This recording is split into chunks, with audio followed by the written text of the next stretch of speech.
তো আমি আজকে রান্না করব পার্শে মাছের সর্ষে ঝাল।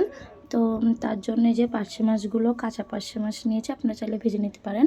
তো পার্শে মাছটা আমার একটু আর কি কাঁচা খাইতে ভালো লাগে, এই জন্য আমি কাঁচাটাই রান্না করব। এখানে আমি সরিষা বাটা, কাঁচা লঙ্কা বাটা, জিরে আদা বাটা এবং সরিষার তেলে নুন হলুদ দিয়ে একটু ম্যারিনেট করে রাখছি 10 মিনিট মতন। আর এই যে এখানে আমি কড়াইতে এখন তেল দিয়ে দেব। তো সরিষার তেল রান্না করলে খাবারটা খাইতে একটু বেশি ভালো লাগে। তো এই যে আমি সরিষার তেলটা দিয়ে দিলাম। যেহেতু মাছের তেল দেওয়া আছে সেহেতু বেশি তেলের দেওয়ার দরকার নাই। তো তেলটা গরম হওয়া পর্যন্ত আমরা অপেক্ষা করি। তো তেলটা আমার গরম হয়ে গেছে, এবার আমি এখানে জিরে ফোড়ন দিয়ে দিব।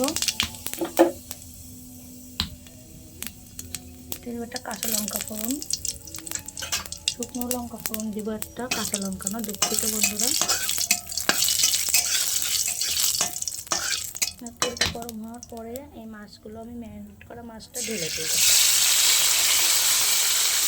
দিয়ে একটু হালকা হাতে নাড়াচাড়া করে নেবো। বেশি নাড়াচাড়া করলে মাছটা ভেঙে যেতে পারে, হালকা হাতে নাড়তে হবে।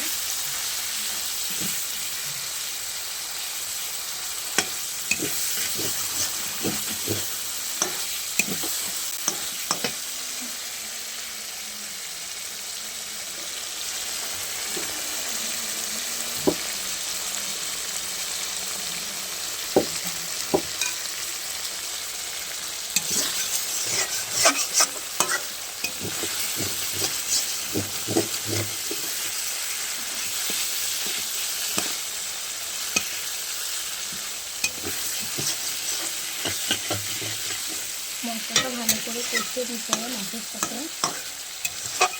নাহলে এটা গন্ধ বেরোবে। সরষের তেল দেওয়ার জন্য ঝাঁসটা দারুণ আসতেছে। উল্টিয়ে পাল্টিয়ে কষিয়ে নিতে হবে মাছগুলো, হালকা হাতে কষাতে হবে, নাহলে মাছগুলো ভেঙে যেতে পারে।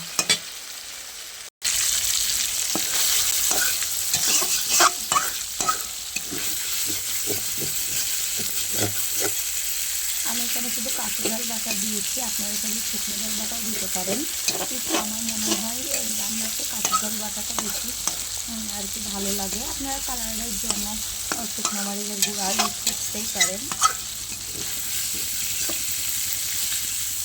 তো মশলাটা আমার অলরেডি কষানো হয়ে গেছে, এবার আমি একটু ঝোলের জন্য জল দিয়ে দিব।